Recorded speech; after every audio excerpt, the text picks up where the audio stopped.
కాబట్టి అప్పుడప్పుడు రేవంత్ రెడ్డి గారు చెప్తారు, ఓడిపోయిన తర్వాత నేను ఆ పార్టీలో చేరానంటారు. కానీ ఓడిపోయినా ఆ పార్టీలు బలమైనటువంటి పార్టీలు రేవంత్ రెడ్డి గారికి ఒక సపోర్ట్ యాడింగ్ అప్ చేయటం వల్ల ఒక బలమైనటువంటి నేతగా ఎదిగారనేటటువంటి విషయాన్ని మనం గమనించాల్సినటువంటి అవసరం ఉంది. అయితే రేవంత్ రెడ్డి గారికి ఇప్పుడు ఉన్నటువంటి సవాళ్లు గతంలో ఎన్నడూ ఎదురు కానటువంటి ఒక సవాళ్లు ఇప్పుడు ఎదురవుతున్నాయి. ఆ సవాళ్లు ఏంటి అనంటే, ప్రతిపక్ష నేతగా ప్రభుత్వాలపైన పోరాడటం ఒక ఎత్తు అయితే, పార్టీలను అధికారంలోకి తీసుకురావటం ఒక ఎత్తు అయితే, ఇప్పుడు స్వయంగా తనే ముఖ్యమంత్రిగా ఉన్నారు, ఒక పార్టీని నడుపుతున్నటువంటి వ్యక్తిగా మళ్ళా ఈ పార్టీని 5 సంవత్సరాల తన పాలన తరువాత 2028లో తెలంగాణలో అధికారంలోకి తీసుకురావాల్సినటువంటి ఒక అతి పెద్ద సవాలు రేవంత్ రెడ్డి ముందు ఉన్నదనేటటువంటి విషయాన్ని మనం గమనించాలి. ఇవాళ రేవంత్ రెడ్డి గారు తన 20 ఏళ్ల ప్రజాప్రతినిధి ప్రస్థానం సందర్భంగా ఒక మాట చెప్పారు. ఏం చెప్పారంటే, 1,00,000 అక్షరాలతో రాసిన తరగని మధుర జ్ఞాపకం అని చెప్పారు. నిజమే, ఇది తనకి మధుర జ్ఞాపకమే. కానీ అట్లాంటి మధుర జ్ఞాపకాన్ని తన పాలనతోటి, తనకొచ్చినటువంటి అవకాశంతో ప్రజలలో ఒక చిరస్థాయిగా నిలబడాల్సినటువంటి అవసరం ఉంది. తను ఏమంటున్నాడు, రేవంత్ రెడ్డి నుంచి రేవంత్ అన్నగా మారానంటున్నారు. రేవంత్ అన్నగా మారారని మీరు చెప్పటం కాదు, ప్రజలు చెప్పాలా. ఉదాహరణకి చెప్తాను, ఎన్టీఆర్ ని ఏమంటారు? అన్న అంటారు. రాజశేఖర్ రెడ్డి గారిని ఏమంటారు? మహానేత అంటారు. ఇందిరాగాంధీని ఏమంటారు? ఇందిరమ్మ అని పిలుస్తారు. బట్ అది ప్రజల నుండి రావాలి. ఒకనాడు ఇందిరాగాంధీ చేసినటువంటి ఒక రాజకీయ సంస్కరణలు, ప్రభుత్వ సంస్కరణలు, పాలనా సంస్కరణలతోటి కాంగ్రెస్ పార్టీయే కాదు దేశమంతా చెప్పింది, ఇందిరానే ఇండియా, ఇండియానే ఇందిరా అని చెప్పింది. అది ప్రజల నుండి వచ్చినటువంటి ఒక గొప్ప బహుమానం. అట్లాంటి బహుమానం కోసం రేవంత్ రెడ్డి ఎదురు చూడాల్సినటువంటి సమయం ఇప్పుడు. అంటే మీరన్న దాంట్లో ఒక తెలుగుదేశం పార్టీ నుంచి కాంగ్రెస్ పార్టీలోకి వచ్చి తన నాయకత్వాన్ని నిరూపించుకొని కాంగ్రెస్ పార్టీలో ఉన్నటువంటి అంతర్గత సంక్షోభాల గురించి మనకు తెలుసు. ఇప్పటికి కూడా ఎవరికి వారు అన్నట్టుంటారు, ఒకరికొకరు పడదు, అంతర్గత స్వాతంత్రం ఎక్కువగా ఉంటుంది. అట్లాంటి కాంగ్రెస్ పార్టీని కూడా ఒక దారిలో పెట్టి, అధిష్టానాన్ని మెప్పించి, నాయకత్వాన్ని ఒక లైన్లో పెట్టి, పిసిసి అధ్యక్షుడిగా మారి ఇంద్రవెల్లిలో సభ పెట్టేంత వరకు ఉండేటువంటి రేవంత్ రెడ్డి పరిపాలన విషయంలో ఇప్పుడు ఈ 2.5 సంవత్సరాల తర్వాత ఆయన తనను తాను మార్చుకోవాల్సినటువంటి విధానాలు ఏమున్నాయి అంటే, యాజ్ ఎన్ అనలిస్ట్గా, ఒక విశ్లేషకుడిగా మీరేం సలహా ఇస్తారు? శ్రీకాంత్, నేను ఒక మాట చెప్తాను. కాంగ్రెస్ పార్టీలో నాకు రాజకీయ అనుభవం వచ్చిన తర్వాత ఒక రాజశేఖర్ రెడ్డి గారిని ఒక బలమైనటువంటి నేతగా చూశాను.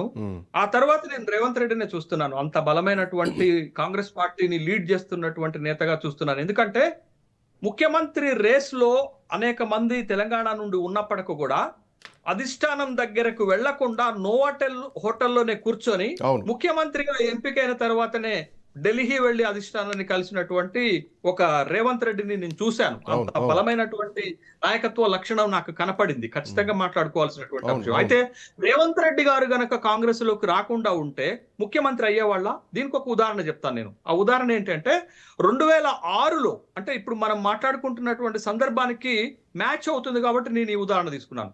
2006లో జేడిఎస్ లో, కర్ణాటక రాష్ట్రంలో ఉన్నటువంటి జేడిఎస్ పార్టీలో ఉన్నట్టు సిద్ధరామయ్య ఒక బలమైనటువంటి నేత. సిద్ధరామయ్య 2006లో జేడిఎస్ ని వదిలి కాంగ్రెస్ లోకి వస్తే 2013 నాటికే కర్ణాటక ముఖ్యమంత్రి అయ్యారు. జేడిఎస్ లో ఉంటే ఎన్నటికీ ముఖ్యమంత్రి కాలేడు. అదే విధంగా రేవంత్ రెడ్డి కూడా 2017లో కాంగ్రెస్ లోకి వస్తే 2023లో ముఖ్యమంత్రికి వచ్చారు.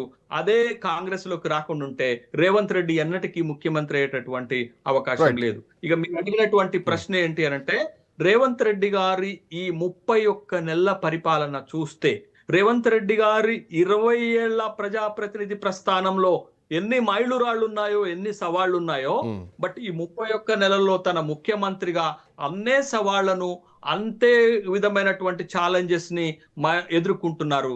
కానీ ఒక్కటి మాత్రం వాస్తవంగా మాట్లాడింది ఏంటంటే, రేవంత్ రెడ్డి గారు ముఖ్యమంత్రిగా బాధ్యతలు చేపట్టే నాటికి తనపై ఉన్నటువంటి ప్రజలకున్న నమ్మకం ఈ రోజు ఆ నమ్మకం తగ్గింది అనేది నా ఉద్దేశం.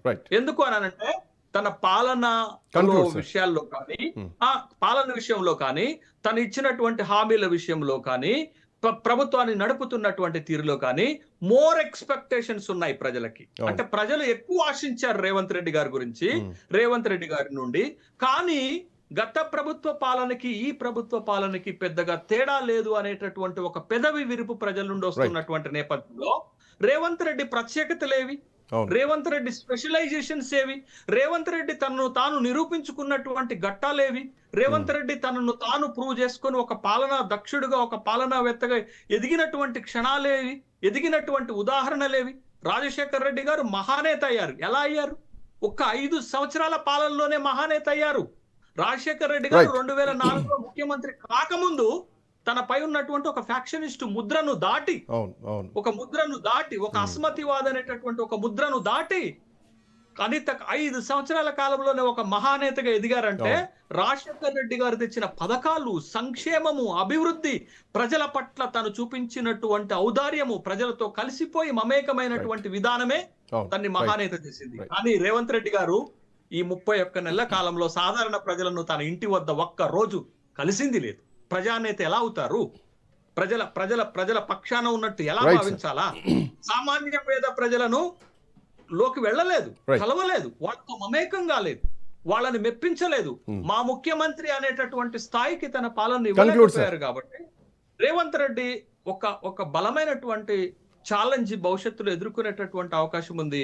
కాబట్టి ఇప్పటికైనా రేవంత్ రెడ్డి గారు ప్రజల ముఖ్యమంత్రిగా, ప్రజల కోసం ఎన్నుకోబడినటువంటి ముఖ్యమంత్రిగా పనిచేయాలని నేను కోరుకుంటున్నాను. ఎందుకంటే ఇంకా 15-20 సంవత్సరాలు రాజకీయాలను నడపగలిగినటువంటి శక్తి, యుక్తి, స్తోమత రేవంత్ రెడ్డి గారికి ఉంది. కాబట్టి ఒక ప్రజల ముఖ్యమంత్రిగా అయితే, ప్రజలతో మమేకమైన ముఖ్యమంత్రిగా అయితే, ప్రజల బాధలను కష్టాలను ప్రత్యక్షంగా తెలుసుకునే ముఖ్యమంత్రి అయితే సంతోషిస్తాను. Thank you sir, thanks for joining. So 20 ఏళ్ల రాజకీయ ప్రస్థానంలో ఒక సామాన్య కార్యకర్తకే ఇన్స్పిరేషన్గా నిలిచినటువంటి ముఖ్యమంత్రి రేవంత్ రెడ్డి భవిష్యత్ రాజకీయాల్లో ప్రజలపైన ఎలాంటి నమ్మకాన్ని చొరగొనబోతున్నారు, ఈ పరిపాలన భవిష్యత్ రేవంత్ రెడ్డికి ఎంతవరకు ఒక రహదారిగా ఉంటుందన్నది చూడాలి.